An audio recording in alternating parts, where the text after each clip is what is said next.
I was always following the money. And what became very interesting to me about the Silicon Valley culture, the venture capital firms, the private equity firms, and the technology businesses themselves, is they're all owned and controlled by the same small group of people. It became so obvious to me around 2015, 2014, that they were going to do a huge rug pull for all of the conservative, Christian, libertarian folks who were existing online. I saw them setting up for something major happening in the world. And everyone was like, Sean, you're crazy. This is America. We have the First Amendment. There's no way from a technology perspective they could do that. They could just, remove people from online. And I said, no, you don't understand. When you understand the ethos of the people that we're up against, they're evil people. They don't play by rules of law. They don't play by rules of ethics. They have a specific agenda, and they will do whatever, however, to accomplish that agenda. The Karamo Report. Pursuing the truth. Dissolving the complexities of religion, culture, and politics. Hello, everyone. I'm your host, Christina Karamo, and welcome to the Karamo Report. This week, I'm interviewing Mr. Sean Patrick Tario of Mark37.com. We'll be talking about how to take back your digital privacy. Now, this isn't going to be some boring episode. It'll be highly engaging, highly interesting, because we're going to be discussing how all of us are connected to phones, our computers, our tablets, and we're being trailed by the very people we're trying to fight. And ridiculously, I myself have been guilty of this, is using their tools to fight them as though they're not tracking us. We mean lawfully and peacefully, of course. But the thing about it is we know that this globalist cult is trying to take over our world, take over our nation, and build a technocratic totalitarian government. This is what they're actively doing. It's in our face. They don't care. They just repackage it in a way to make it palatable to the very people, us constitutionalists, who would likely fight them. So we see through the smoke and mirrors. We see through the gamesmanship, the showmanship. But the reality is that we cannot continue to use their tools and their platforms and think we're going to be effective at disseminating information and strategizing how to lawfully and peacefully save our republic. So without further ado, let me welcome Mr. Sean Patrick Tario. Thank you so much, Sean, for joining us. I really appreciate it. You're very welcome. I'm looking forward to the conversation based on the conversation we had the other day. Yeah. So, Sean, what got you into the work, the space of helping liberate us digitally? We live in this world where technology is all around us. We can't escape it, but yet we don't have to be enslaved to it. And we don't have to let the very people who are plotting against us have access to all of our information. So how did you enter into this space and fighting for our freedom in this domain? Yeah. So do you want the short version or the long version? Because I've got both and anything in between. Give me the best version you got. It doesn't matter. All right. So, to be honest with you, as most story goes, I'm a product of my upbringing, and I have a father who very much was awake and aware to what was going on in the world. And so he, when I was 14 years old, sat me down and made me watch I think it was a 7-part VHS series on the creature from Jekyll Island. So it was all about the history of money and banking and how the Federal Reserve got started, that it's neither federal nor reserve. So I learned at a very young age that the world is run and controlled by an international banking cartel of gangsters, and they really don't care about us at all. And so that helped frame a lot of how I viewed what was happening around me at that age, both from a spiritual perspective and from just a common sense business perspective. But my father was also an entrepreneur. He always taught me to follow the money, look at any business. And it's not just who are the leaders, who are the figureheads of that business, but who owns that business. And then learn what the ethos is of those people who own the business, who have the primary shareholder control of that business. And from that, you can really dictate how things are going to play out. And so I grew up in the North Shore of Chicago. I went to Santa Clara University, which is in the Bay Area, in 98. So I was there for the end of the tech boom. And I loved I went to the Bay Area for a lot of different reasons. One, because coming from Chicago, I wanted to be in California, close to the beach. But also because I wanted to be in Silicon Valley. I was a geek. My dad, who was very instrumental as the exchanges on the New York Stock Exchange and Chicago Board of Trade, Chicago Options Exchange were transitioning from people on the floor throwing call signs at each other doing trades to digital, he would bring home computers and he would put them in front of me and say, Sean, make sense of this and then teach it to me. So at a young age, I was being trained to learn how to use technology and then make it accessible to people like my dad, who's truly one of the least tech savvy people you've ever met in your life. So with that background, I was like, I would love to be in Silicon Valley where all the action is from a technology perspective. So that's where I landed, became an entrepreneur in 99, 2000. A handful of buddies and I, when we were still in college, actually started a company, and we just hit it. So we were at school full time, and we were running a business full time, and we were, partying full time as well as a lot of kids do when they're in school. But I learned a lot in a very short period of time and watched the cycle go. But I always had in the back of my head, follow the money, follow the money. So as I got a career in technology and started working for different companies and then later leaving and starting my own business, I was always following the money. And what became very interesting to me about the Silicon Valley culture, the venture capital firms, the private equity firms, and the technology businesses themselves, is they're all owned and controlled by the same small group of people. And when you follow that money, you realize, and you start meeting these players and actors, that it's the same community of people that are not aligned with our values as Christians, as constitutional conservatives, as those who want our republic to remain a republic. So as that became very obvious and evident to me, and I started digging deeper into who owns the infrastructure, because when we talk about tech, for most people, it's this like thing that no one really understands. It's like magic, right? It just works, right? No one gets how it is that their phone call can instantaneously go from one part of the country to the other or the other part of the world. Like, they don't understand how that works. They don't understand how all these applications work or where or who has control of their data. So they don't understand how any of this stuff operates. And as I started to understand how this stuff operated, I realized, just like with money, you have to follow it, but you have to understand, where does your data live? Whose servers and whose networks is all of this data living on? And when I started realizing it's the same companies that are owned by BlackRock, State Street, Vanguard, Berkshire Hathaway, and these private equity firms started coming into that space and acquiring all these businesses. And I started just having conversations with the owners of these companies who were beholden to Google, Microsoft, Twitter, all these big Facebook, all these big companies who were also owned by Berkshire Hathaway, State Street, Vanguard, all these companies. It became so obvious to me around 2015, 2014, that they were going to do a huge rug pull for all of the conservative, Christian, libertarian folks who were existing online. I saw them setting up for something major happening in the world. And everyone was like, Sean, you're crazy. This is America. We have the First Amendment. There's no way from a technology perspective they could do that. They could just, remove people from online. And I said, no, you don't understand. Christina, as the conversation we had the other day, I know when you understand the ethos of the people that we're up against, they are evil people. They don't play by rules of law. They don't play by rules of ethics. They have a specific agenda, and they will do whatever, however, to accomplish that agenda. So when you operate with that framework, you understand that they can deplatform you, like what happened to a company called Parler. You remember Parler? Yeah, I sure do. So Parler was given 24-hour notice after January 6th because they were harboring terrorists, and told, you have 24 hours and we're going to remove you from Amazon Web Services, which at this point hosts 60 some odd % of the internet is hosted on Amazon Web Services. Most people, when they think of Amazon, they think of Amazon, the retail site. Right. They don't understand that Amazon actually is one of the largest hosting providers and cloud service providers in the world, right?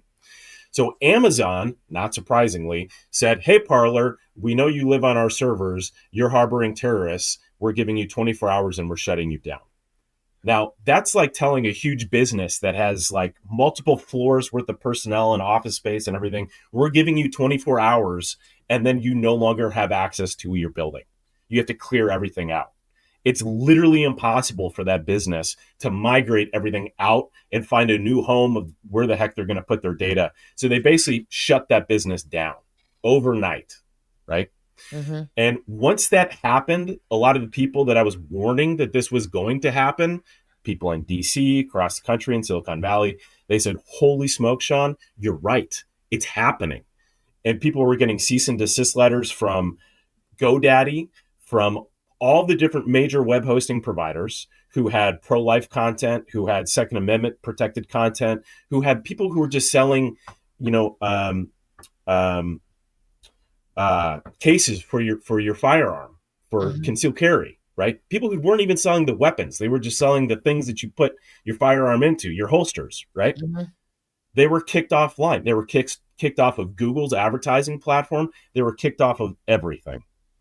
That's when my phone started blowing up because I had a whole career in the data center industry. I wrote a book on the data center industry. It's basically the data center for dummies. If anyone's even remotely interested in that industry, you can look it up. It's called the Data Center Colocation Industry Playbook. Mm-hmm. But it's me taking that, complex industry of data centers, which it's pretty complex because you have network, you have servers, you have thermodynamics, you have all these different things at play. Like you said, like magic. Yeah, it's like magic, but it's really not. It's just engineering. It's just it feels like it for us, though, the average person. Right. I mean, you could look at a bridge sometimes in some buildings and be like, how in the world is that even standing? Like, I have no idea, but it's just engineering. It's just physics and engineering. And as you start to piece different pieces together, it all starts to make sense. It's very much like any other, discipline, karate or math. Like, you can't become a black belt until you understand the basic forms. And then you start advancing through the ranks and then it all starts to make sense. It's no different in the technology space. So my mission has been to start regaining control of this infrastructure, the physical dirt that these data centers live on, the servers inside the data centers, the network that manages those data centers, making sure that the owners of these companies are on the same team, not giving lip service to the fact that they're on the same team, like a lot of the grift that's out there right now, but actually living their faith on a day-to-day basis and willing to go to the mat to defend our rights and our liberties. So there's that. And then once that got set up and in place, the next major issue and topic that has to be addressed for me, wanting to scratch my own itch, is these devices, whether it's your laptop or the phone, that is literally controlled by the enemy. So, the analogy that I try to bring to people, Christina, is, if we're at war right now, which I know and your listeners know, we're at war right now. Mm-hmm. And I, as your captain or your general, come to you and I give you a weapon to go fight in this war. And I say, just so you know, this weapon has a GPS tracking device on it. It has a camera and a microphone. And everything you're doing with that weapon is being recorded and tracked and being fed to the enemy that you're about to go fight. Would you use that weapon? No, absolutely not. Of course not. Absolutely not. And yet, who owns and controls the operating system that has access to your camera, your microphone, and your GPS on these devices? Well, if you're using an iPhone, it's Apple. And if you're using, and that's 65% of the market share is actually Apple iOS. It's the iPhone in the United States. It's not as large international, but here in the US, it's about 65% use iPhones. The rest of the market is Google Android. So that's Google. So Google and Apple at this point own like 95+% of all of the operating systems on all of the mobile devices that people carry around with them everywhere, all day, every day. That to me is a common sense major problem. Amen. That has to be addressed. So when you understand how this stuff operates and works, and I believe it's intentional, that they don't want people understanding how any of this technology actually works, because the more you become aware of it, the more you're like, what am I doing? What do they have access to? This is not okay. It's literally no different in the health and wellness arena than those who teach you what ingredients actually mean and what they are, right? Mm-hmm. So once you learn that certain ingredients are literally poison for your body, and you start reading the ingredients on the food you're eating, you can't unknow that information. You can't unlearn that you're putting poison into your body. That, eating. Yeah, sorry. No, you're fine. No, because I want to just make a point to what you said, because a lot of these same entities who are controlling the tech space are also controlling the food space. It's the same. It's the same people. And to your point, what you're saying is like, even with foods, I noticed a difference, like when it comes to potato chips. I love potato chips and crunchy food, snack food. So I noticed a difference that when I buy a bag of, there's these tortilla chips I like, and they're organic and they're cooked in avocado oil. I can eat 1 or 2 servings and feel completely satisfied, versus when I want to go with, Cool Ranch Doritos, which is a childhood favorite, 1 serving, 2 servings, 3 servings, it's not enough. So they you put threw the whole bag of Cheetos and you're like, what did I just do?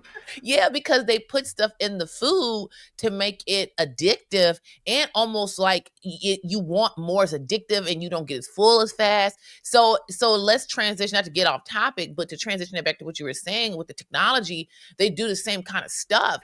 And then the people who control the food supply, they're in cahoots with the pharmaceutical companies. So they get us sick on the food, that then they sell us the poison later to remedy the health problems we have. And it only makes it worse.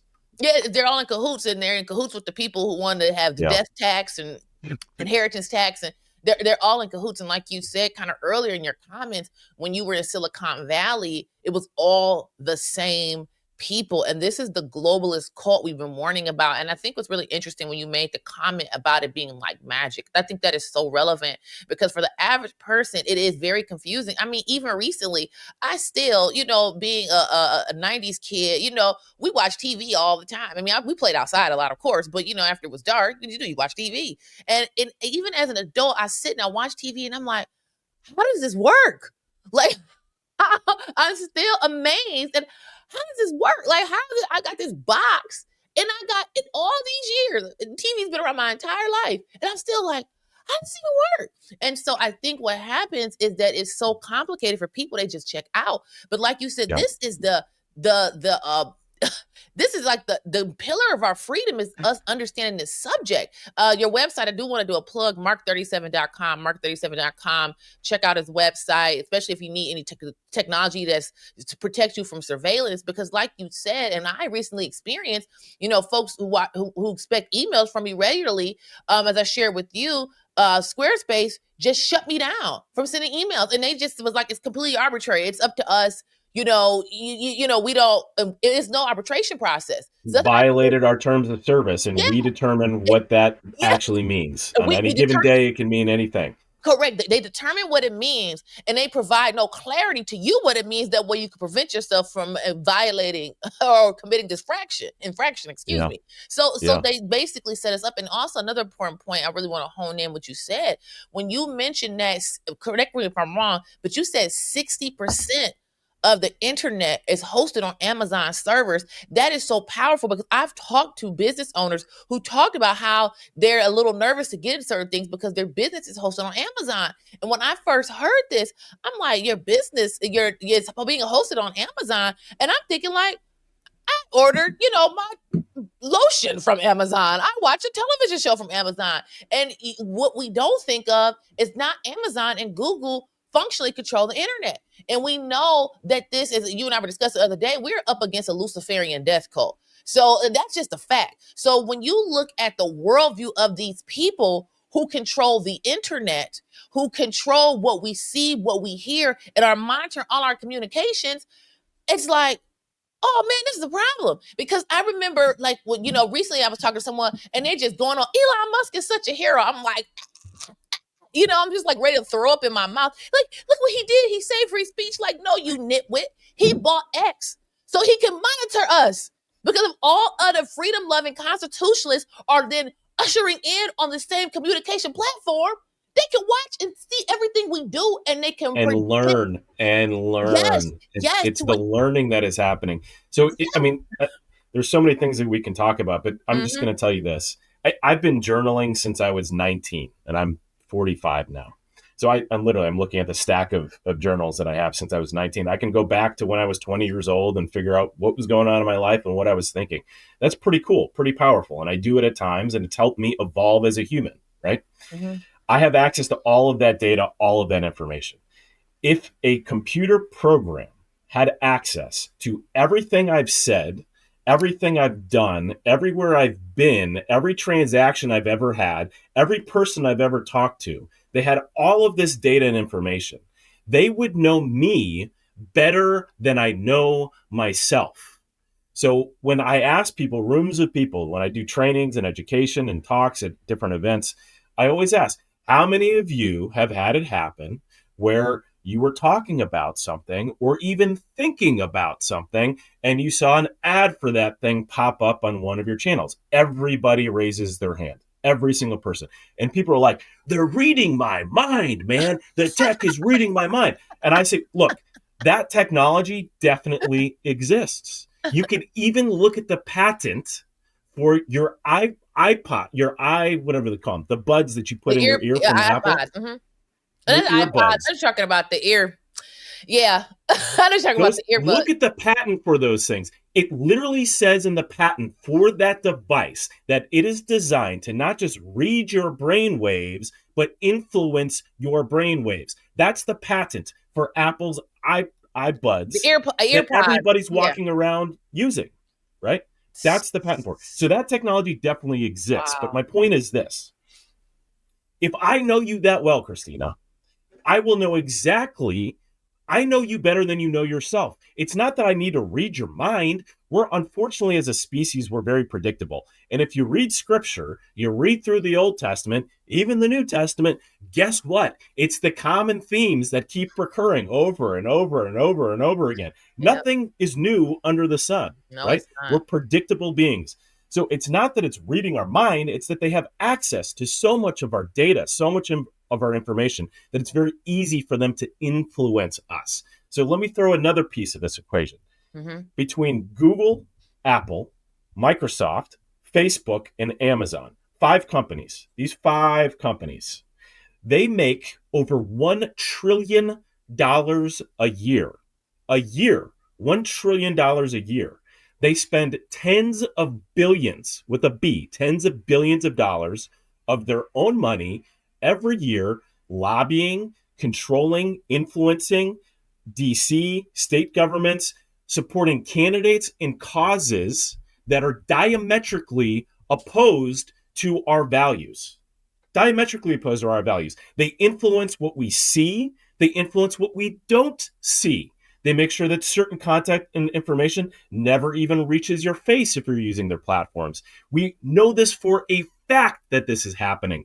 And yet, we'll sit here and we'll say, we need to all the talking heads in conservative media. We need to boycott Target. We need to boycott Ben & Jerry's. We need to boycott all these companies. How many times have you ever heard, and I'm sorry, I get really pissed when I talk about this. No, I hear you, brother. Keep going. How many times have you ever heard Tucker Carlson, Steve Bannon, Sean Ryan, any of the conservative talking heads talk about boycotting Apple, Google, Microsoft, or Amazon?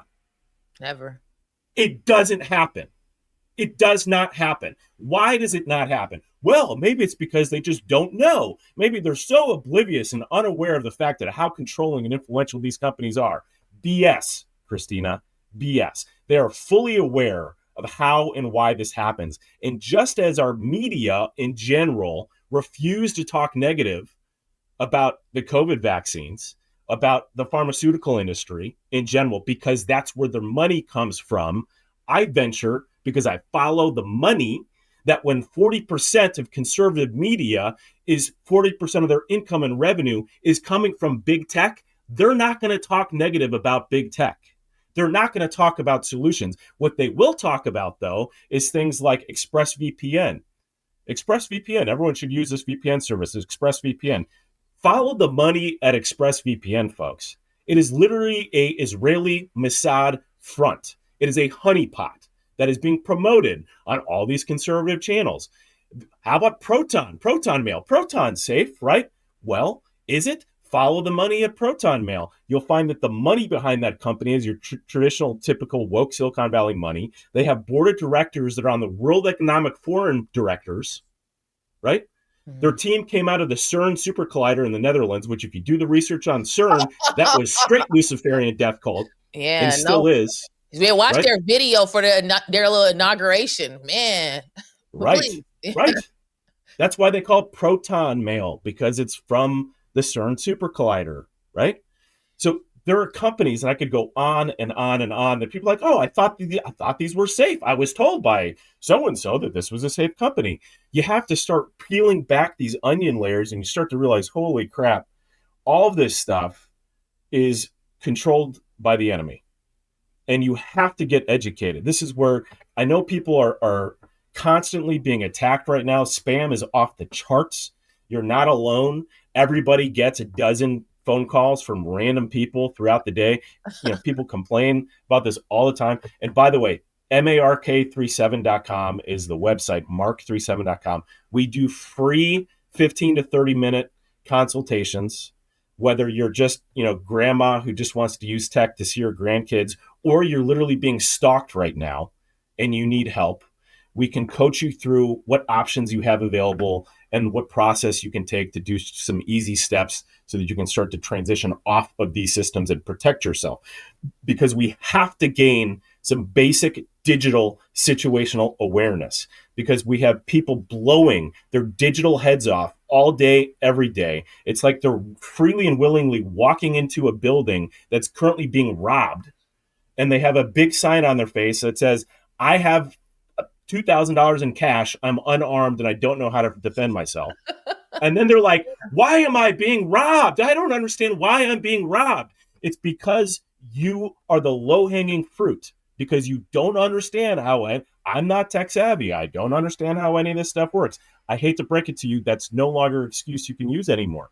You have to get tech savvy. Yeah, if you don't want to be a victim, you have to take this seriously. You have to take action. One of the things too I like on your website, you have some articles that I really like, and I do want to discuss a couple of that in DARPA. I do have some questions regarding DARPA, but what I like about your approach is you help people kind of wean their way out of it. Because I like how you have these long-term and short-term goals. Because for many people, including myself, just to instantly just cut myself off, it's like our lives are so integrated that it's like I just can't.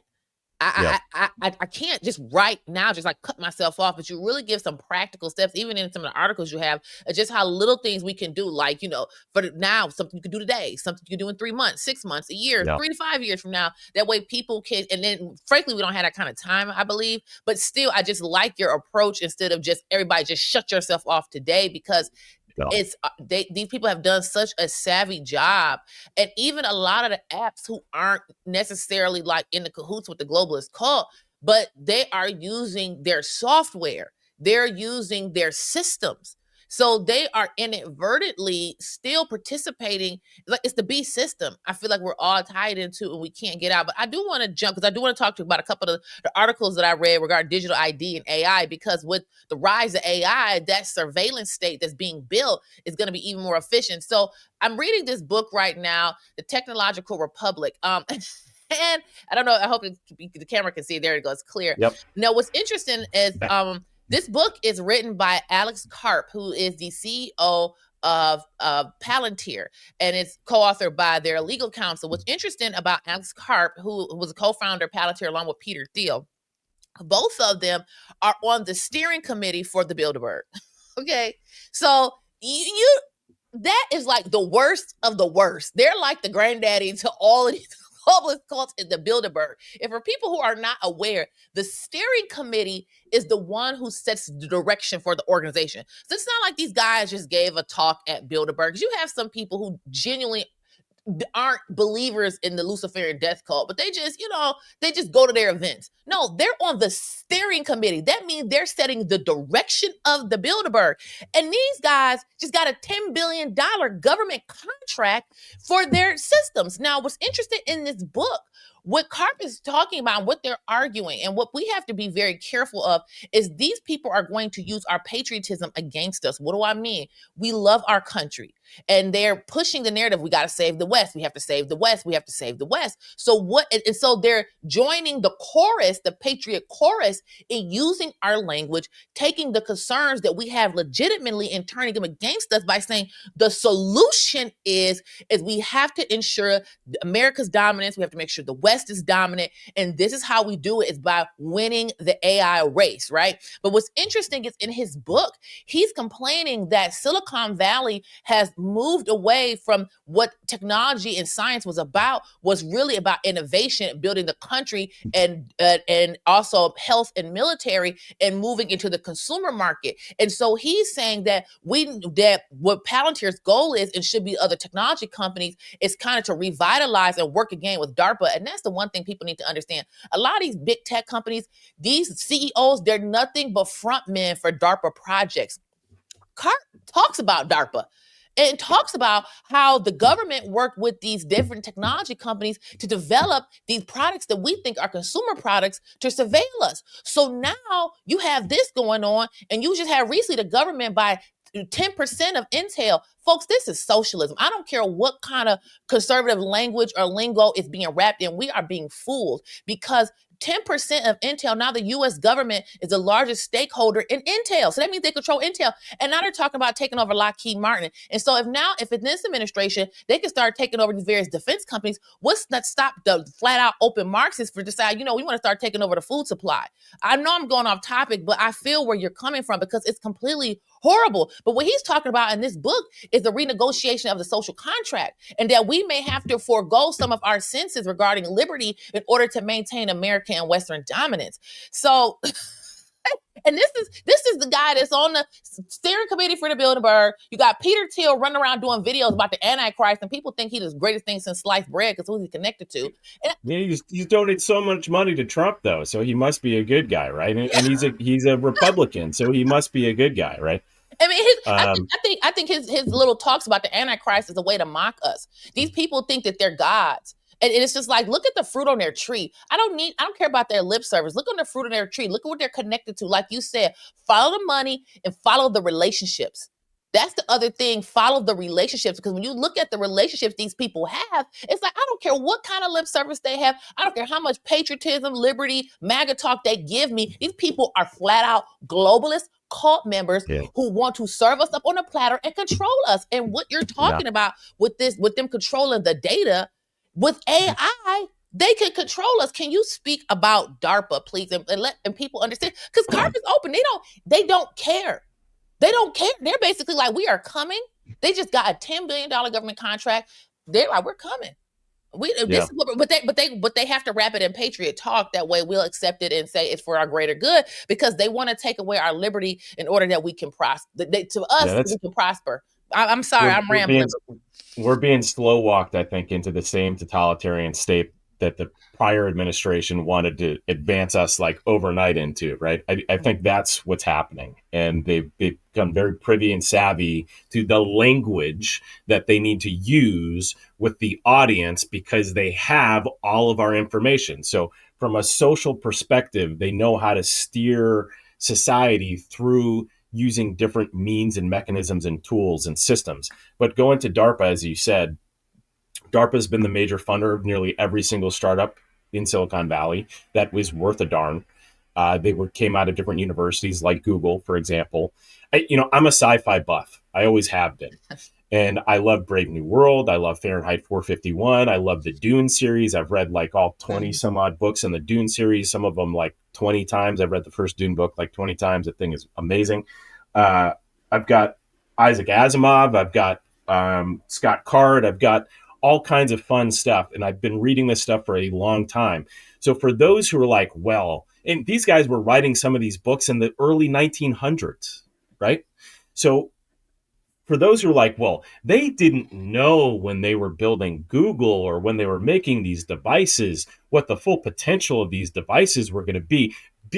Freaking S. I hate to say it, but that is complete hogwash crap and a lie, because the sci-fi writers, many of them who were funded by our own CIA, were talking about and paid to think into the future. If things continue along the path that they're going to continue, how are things going to evolve? How might we be able to use technology to do certain things into the future? So they very much know and have known how all this stuff is going to play out into the future. So I know instantly when I'm talking to people, especially technology people, how informed they really are based on how they respond to certain comments like that. Like, oh, the team at Samsung had no idea that the tool that they were making, where at Apple had no clue that the iPhone was going to be used for the, like, get out of here. Like, get out of the room. You're not even worth having the conversation with, because you clearly don't get it. You don't understand. So DARPA has most definitely been involved with all these things. Not just, they fund the projects that they know are going to advance the things that they want to see advanced in society, right? Mm-hmm. So if we have, ideas are the most powerful thing we have, right? So if we can plant the ideas through media and through technology and through the applications that people are using, then you can totally move all that stuff forward. And before I get into AI, you mentioned something prior that I definitely want to dig into. And it's the fact that this is a journey, not a sprint, right? When you decide, hey, maybe I want to start my own garden, you don't go out overnight and buy a raised, like 10 raised beds and a greenhouse, and like instantly a week later you're growing your own food and you're feeding your own family with the food that you're growing. That's not how it works, right? Mm-hmm. You have to start with something simple and digestible, learn how that works, and then slowly grow from there. And my family is a perfect example. 15 years ago, we started one small raised bed. Now we have 8. We have a greenhouse. We've got an orchard. We've got chickens. We've got all these things. But it took time to evolve to that, because we had to learn through the process what's working, what's not working. Some things we're really good at. Some things are actually, good to grow out here. And some things are really not good to grow out here and a waste of time. The same thing exists with tech and technology.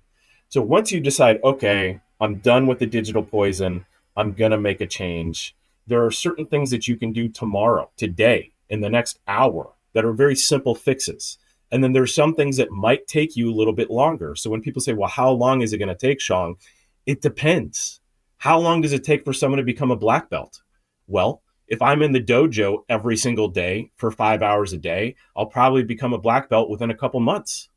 But if I just go every now and again, maybe an hour a week, it probably will take me a couple years.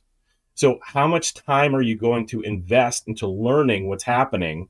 And the other key thing is, very simple things that you can do can remove the bulk of your information and data from their systems. So changing the operating system from the devices you're using. Most people have heard of Linux. Linux has been around for 30 some odd years at this point.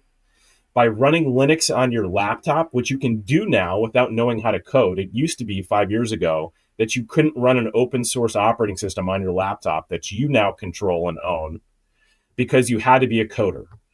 As of 4 years ago, that is not the case. And there are different operating systems like Zorin and Mint that you can install on your laptop. And we sell laptops, and we can help you install these operating systems on your laptops that look exactly like Mac OS.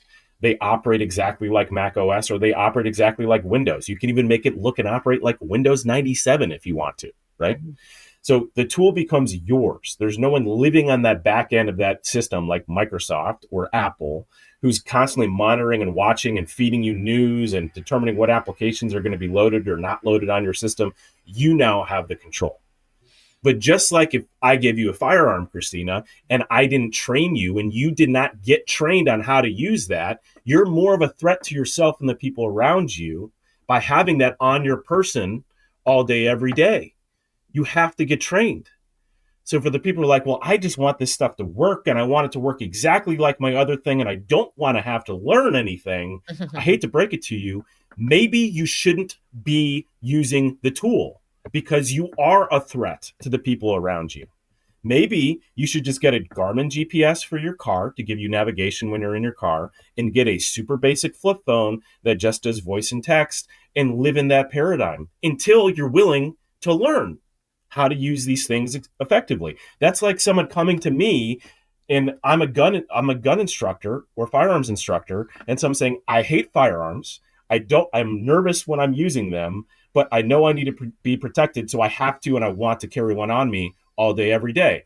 And I don't want to be trained on how to use it. I would say, well, I hate to break it to you, but maybe you should carry around a Nerf weapon on you until you get comfortable with that, right? Uh-huh. Because you're liable to shoot yourself or someone around you accidentally if you actually carry around a loaded weapon. It's the same. These are tools, and they're weapons that have been designed to weaponize against us.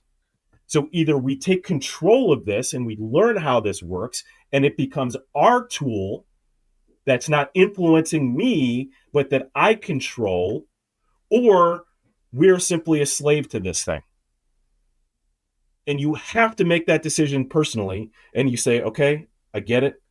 I admit it. My name is Sean, and I'm addicted, and I'm a slave to the tool.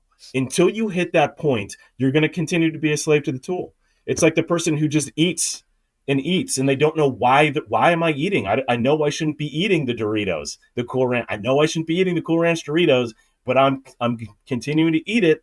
I don't know why. Well, you have to do some soul searching.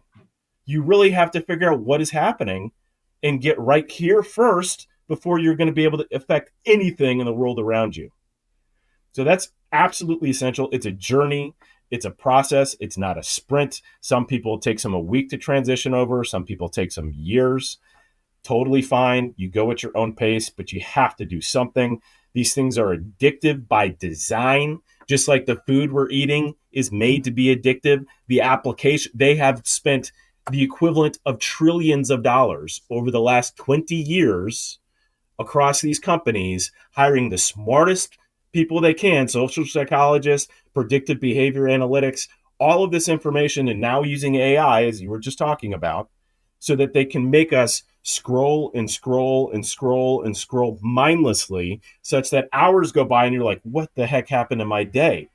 I accomplished nothing, but I was attached to this device because those eyeballs in there, A, make them money, but B, keep you distracted from your mission and your purpose, which is supposed to be preaching the gospel and teaching people about the gospel, right? In everything that you're doing all the time. So I'm not saying that we need to become Luddites, which means you run from technology. I'm not saying that you shouldn't be on Facebook or you shouldn't be on Telegram. What I'm saying is you need to make those tools work for you. You go onto those platforms safely, and we can teach you how to do that, and you preach the gospel. And if you're not doing that on these platforms and saving souls, pulling people out of those platforms and onto other safer platforms where they can hopefully be productive and in a community of people that are going to encourage them and support them, you're literally wasting your time, and you have to stop. You have to make that decision because we're all addicted to these things. Everyone knows that they're addicted to them, but no one's willing to stop. And we're training our kids. People are like, well, I don't want my kids to be addicted to these things either. Well, if your kids are watching you spending 2-3 hours a day scrolling through Telegram or X or whatnot, what kind of an example do you think you're setting for your kids? If you are forcing your kids to have a surveillance application on their device so that you know where they are all the time, what kind of indoctrination are you training your kid? So then they think that it's totally fine to be surveilled and tracked all the time. I don't know about you, Christina, but I grew up in an era where my mom and dad told me, get the heck outside in the morning and don't come home until it's nighttime. Maybe come home for lunch if you want to grab some food, but don't come home. Was I getting in trouble? You better believe I was getting in trouble. Was I doing stuff I shouldn't have been doing? Certainly. Did I get lost and stuck in some places? Definitely. But I learned how to survive. I learned how to ask people for help. I learned how to have conversations with strangers if I needed help from strangers, right? I also learned how to defend myself and learned basic situational awareness such that I didn't walk into the store when I saw it getting robbed, right? I didn't put myself into situations where I knew I was probably going to get injured or harmed, right? So we have to get out of this bubble, this illusion that we live in, that we need these things and have to waste time on these things, and that we have to be surveilling everybody all the time. And we need to start reclaiming control of our digital domain. And that's what we're here to do, is to help people understand how to do that, because it's totally possible, totally attainable. You just have to decide today, right now, okay, I'm tired of this guy yelling at me. I'm gonna do something about it. So I wanted to ask you about AI. One of the things I find really interesting in your articles, the way they're written, and I really encourage everybody, mark37.com. One of the things I like of how your writing style is, it really appeals to the average layperson and the people who aren't tech savvy. Because oftentimes when you start reading about tech and technology, for the average person, it is like, it's exhausting. You know what I mean? Because it's like, I don't get these terms. Now I have to keep referencing. I don't want to open a dictionary every second sentence or do a reference every second sentence, because I don't understand what I read. But you write it in a really user-friendly, reader-friendly way that actually it's engaging, and I can finish the whole article shortly because it's not something that's putting me to sleep. But I appreciate when you write about AI, and it's kind of changed my mind a little bit of how I feel about AI. Because at first I'm like, no, absolutely, I want to know where around me. But kind of, and correct me if I'm wrong, what I got from your writing is that instead of us trying to fight it, we have to learn how to go alongside the AI revolution. Number one is, how do we make sure that we are still useful and not being canceled out, but all the processes and things that AI can now do. And then also empower honest Christians and other people who are patriots and honest individuals in the space of AI, so we can protect ourselves, because this is coming. You're not going to stop it. You're not. So it's like, how do we survive and thrive in the age of AI? Yeah. And AI is a tool, just like, this is a tool. It can be weaponized against me, or I can take ownership and control of it and know how it operates and influence it. Right. So I view like any tool, and this is a big one, right? This is like the advent of gunpowder, right? What happened to the samurai, Christina, who refused to adopt gunpowder? They held to their values and their traditions and their ethics, and they got eliminated on the battlefield because they wanted to continue to fight with arrows and with swords. And they got eliminated entirely because they could be sniped from much further away. So either we're going to learn how to use something like gunpowder for our own defense and offense, or it is going to be used and is being used to enslave us. It's as simple as that. So we're either going to, like the Amish, run in completely the opposite direction.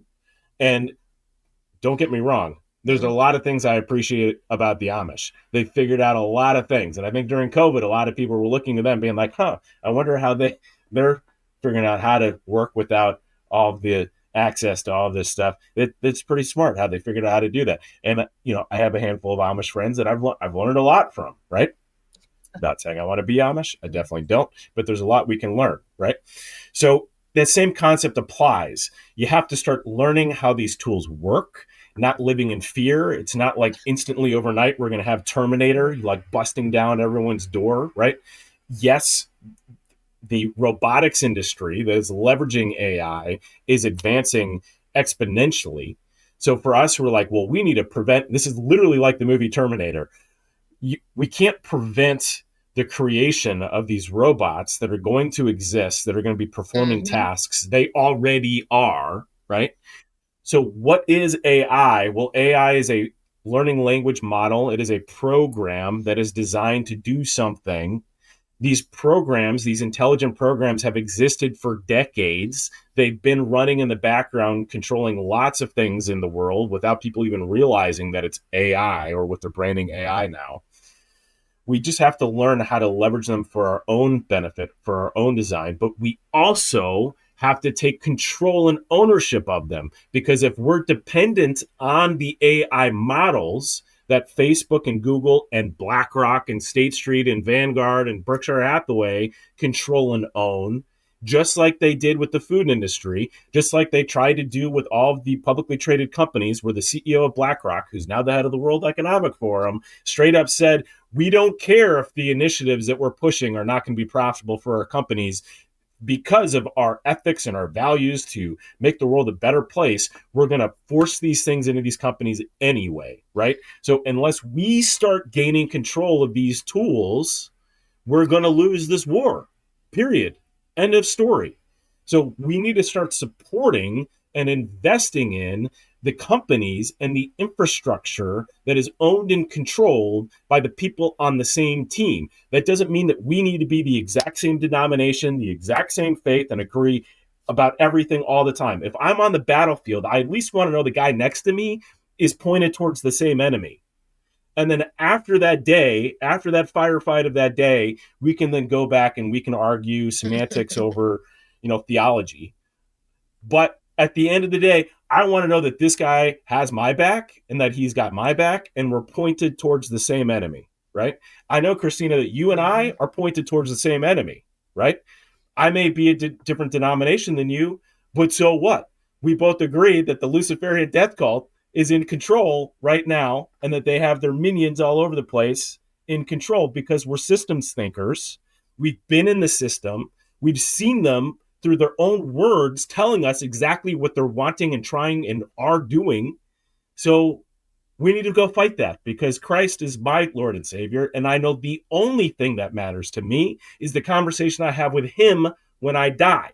And if any of you listening can say, yep, amen, hallelujah to that, then I'm on your team. Let's go fight this fight.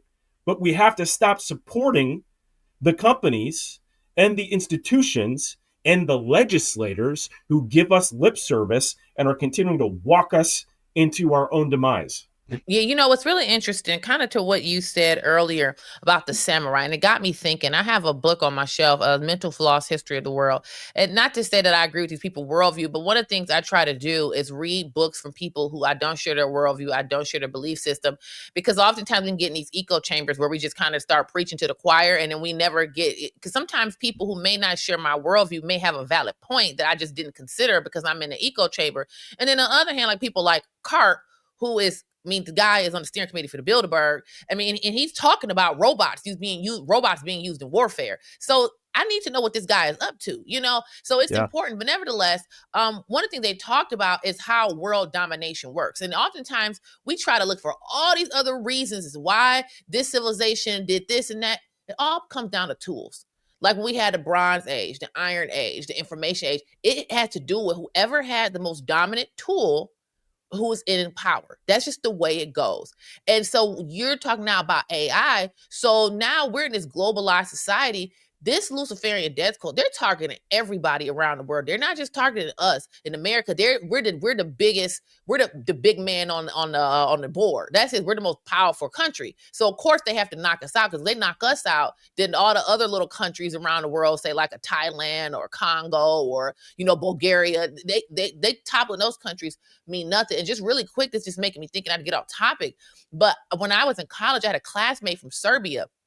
And at the time, I don't know if Serbia has, but Serbia would not join the European Union. And he was flying back to America for school, and he had a layover in Germany, and he was talking about how he couldn't leave the airport because non-European Union citizens of non-European Union countries were not allowed into European Union countries. So this was back in like 2010. So the thing about it is that they had basically strangled all these countries into compliance. So Serbia is a country most people never even think about, but they're able to, because Serbia is a small country, they put all kind of sanctions on these countries and strangle them to death to point of submission. So us as Americans, even, yes, we're not obviously not globalists, but us defending and fighting back against these people, it doesn't just help preserve America. Other countries are affected as well, because it's harder for one of these big globalist powers to do that to Americans, because the way we think, the way we are, just our nature of how we were founded as a nation, right? We're rebels, okay? So that's just how we are. But I think this all very important now, being able to control or at least be able to combat against their tools are critical to our survival, because the civilizations that get wiped out, the people that get wiped out, are those who have the weaker weapons. What say you? From Art of War, you have to know your enemy. So I love the fact that you do read those books. I also read, what's his name? Yuval Harari, the guy who was one of the guys from the World Economic Forum. Before he was on the World Economic Forum, he wrote all kinds of different books. I'm doing the same thing because I want to know my enemy. I've read through a lot of the Masonic ritual material. I've read through the books, the Freemason Bible. I've read through the Masonic literature from Albert Pike and whatnot, because I want to know where these guys are thinking, because then you understand where they're going and you know the tactics that they're going to use to get there. And you can't fight your enemy if you have no idea who they are, what they're going to do, how they're going to do it, right? You have to know. You have to get informed. You have to get educated. So I love the fact that you're doing that. Wait, we're really quick to that point is what's important is a lot of times when we go up against these people, and I've noticed some people I really admire, but they still think this fight is about money.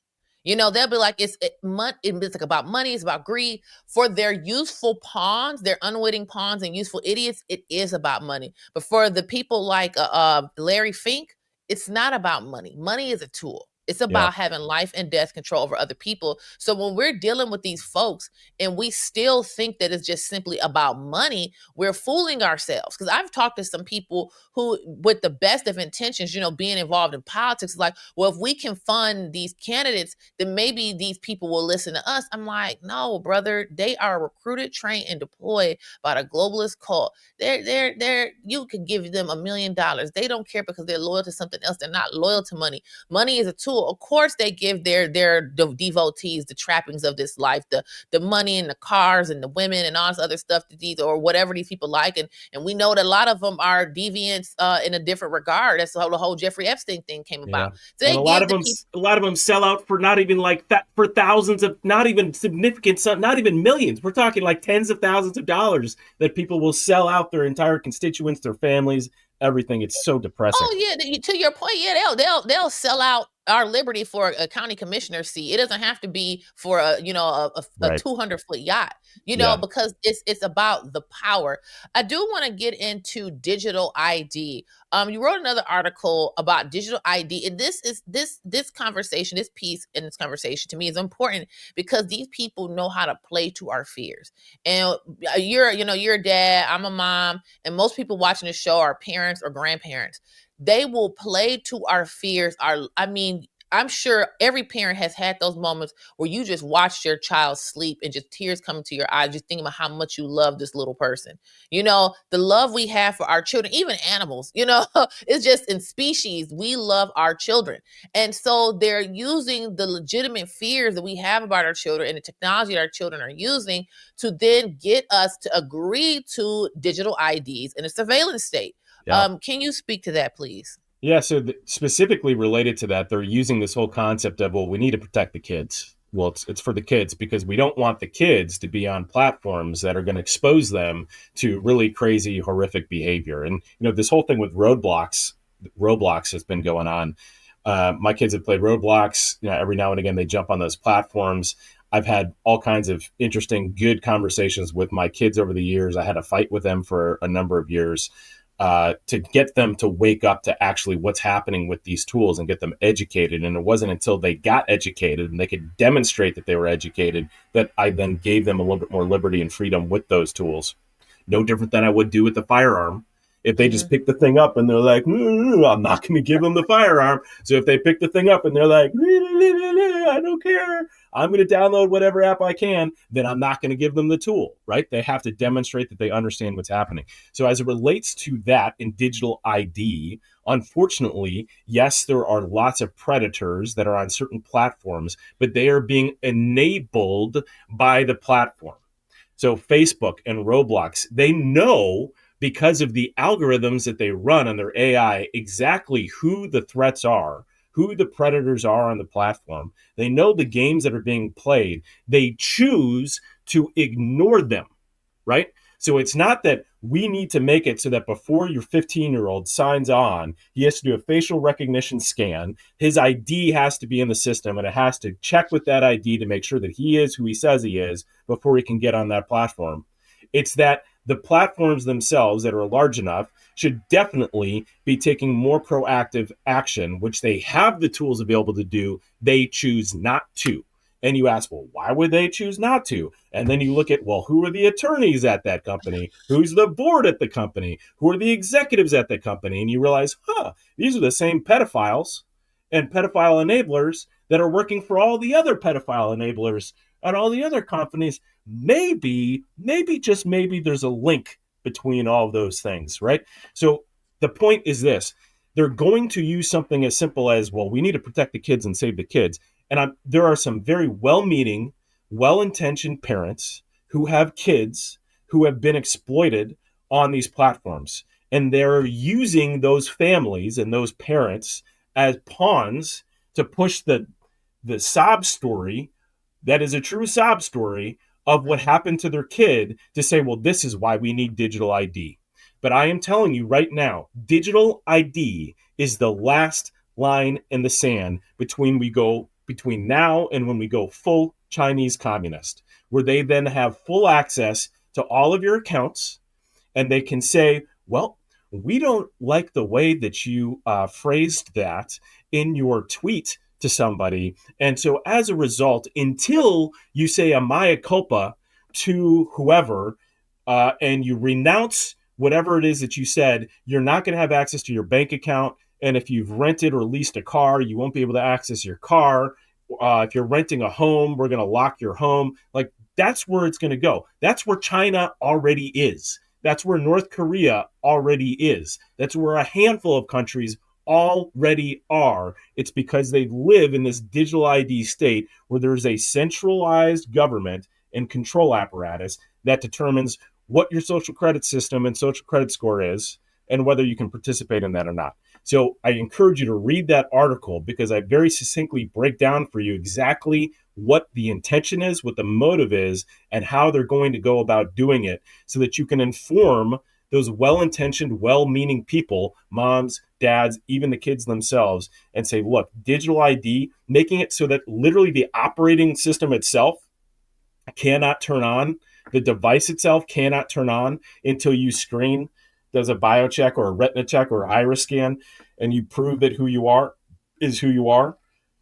That's insanity to me. That's why I do what I do, because, I'm going to fight till my dying breath against all this. Am I going to win? Are we going to win? I don't know. But honestly, I don't care, because as we said before, the only conversation I care about is looking at my creator, who says, well done, my good and faithful servant. Not, Sean, I told you to do this. You knew this was going to happen. Why didn't you do it? And I was like, well, excuses, fear. Really, at the end of the day, Lord, I didn't trust you. I didn't trust that you could take care of me and my family. I didn't trust that, you would have things covered for me. And I think that my Lord and Savior, upon me saying that, is going to be like, depart from me. I never knew you. Right? You know what, Sean, there's two things I think of, and any of those who watch the show regularly have heard me quote these two passages of scripture frequently. Proverbs 24, 11 through 12, and Ezekiel 9. Proverbs 24, 11 through 12, this passage tells us that we are to rescue those being carried away to death. And we cannot claim, and I'm paraphrasing, we can't claim I didn't know. God already got us all figured out. We be like, God, I didn't even know. Like, number one, God know everything you think. So you can't say I didn't know. But you can't even say that he said, goes on to tell us that you can't say that you didn't know, because he's the one that judges you. Know you knew.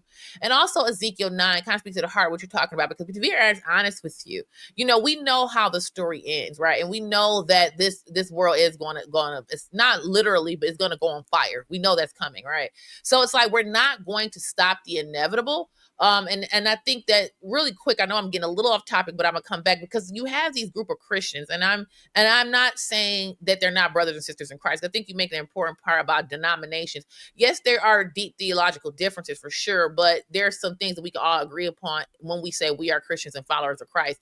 But you have these people who feel like they're gotta make heaven on earth for Christ to come back. Like, number one, that's not in scripture, but you're not gonna make that happen. Let's just say that here. But you get to Ezekiel 9, and it talks about how before judgment came to Israel, those who were spared from judgment were those who cried out against the wickedness. And I think this is so important for us. I'm sorry, but I think in many regards, this is going to happen. It's just about us fighting back against iniquity. And I also think this is a great opportunity to bring people to Christ, so people can see what's at the heart of it all. What's at the heart of it is human wickedness. Because if you study history, I absolutely love human history. That is what I do when I'm not studying for the show or the projects. I'm reading history books. That is like my favorite pastime. I need to read in history books or watching documentaries. And like you said earlier, people are the same. They're up to the same tricks, the same nonsense. I don't care where in history, what group of people you talking about, what time period, what nation, none of that matters. People do the same crap over and over and over and over. That's how this one reason say can use us so good, because he understands us real well. Just what buttons to push to get you going. But anyway, in Ezekiel 9, the man clothed in linen, he marked the foreheads of the people who cried out against the wickedness. And so the people who cried out against the wickedness were spared from judgment. They weren't successful at stopping the wickedness. They weren't. They were not successful at stopping the wickedness, but because they were faithful to God, crawled out against the wickedness and worked to fight against the wickedness, they were spared from judgment. And where did judgment start? It started at the house of the Lord. Start at the house of the Lord. So we as Christians have an obligation. We have an obligation before God to fight evil, and we have to fight back. So I really appreciate this conversation. It's so timely. It's so important because, like you said, our lives are tied into these little devices, and it feels like, how do we escape? So I really appreciate you. Mark37.com, Mark37.com. Everybody go check out the website. He has great products. Could you give us the final word? What is like, if you could just sum up just all this information, not just the technology piece, how they're and like I saw recently, my dad showed me something, for now they have these rings and that people can wear to track their health. And I was guilty. I used to wear a Fitbit and I stopped. Number one, it was giving me some discomfort in my arm. I'm like, well, they're Christina, tracking everything. We could do a whole episode on wearables and RFK Jr. and what's coming on with that's that. what I was just gonna say. He says he want everybody to wear a wearable. I'm like, y'all, we have been tricked.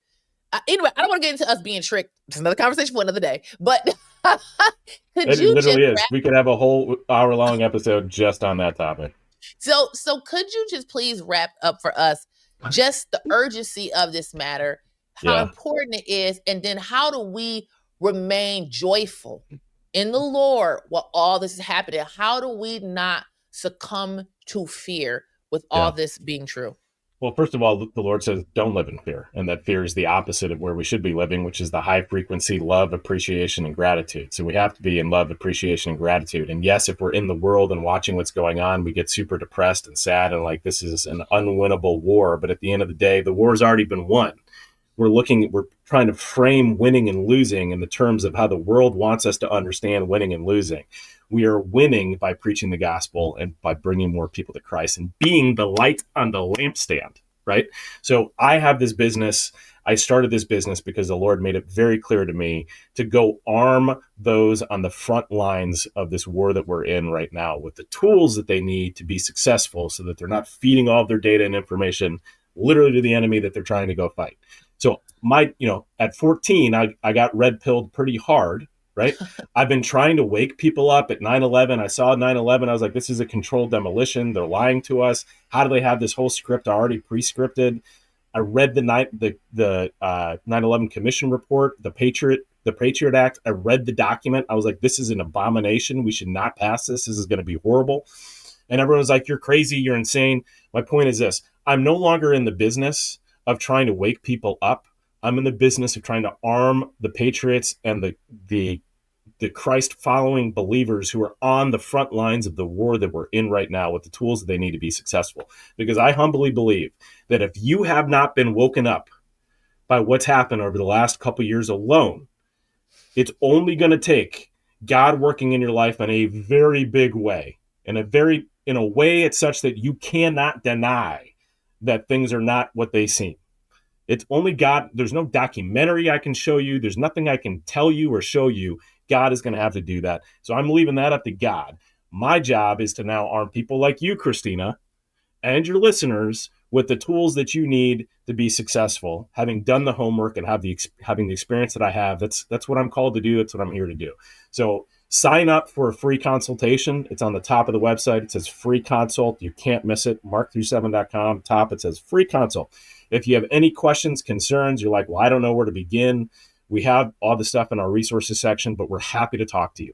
We have a live body who will talk to you for 15, 30 minutes, meet you where you're at, and walk you through the process and the journey that you need to be successful moving forward. Because we need as many people moving out of this. Because the second you start using these tools, Christina, you're going to say, holy smokes, this was actually a lot simpler and easier than I thought it was going to be.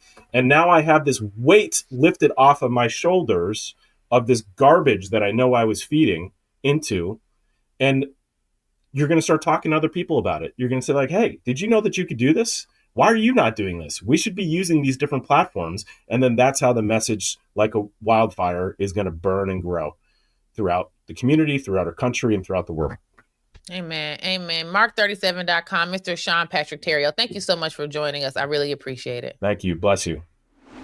Wow, that was a lot to take in, but remain hopeful. This is how we get out of being controlled and attached to the beast system. Technology is very useful. It's not good or bad. It's a tool, but we have to know how to use it in a way that won't lead to our own enslavement. So don't be distressed. Don't be in despair. There's hope in the air. And that first comes from Jesus Christ.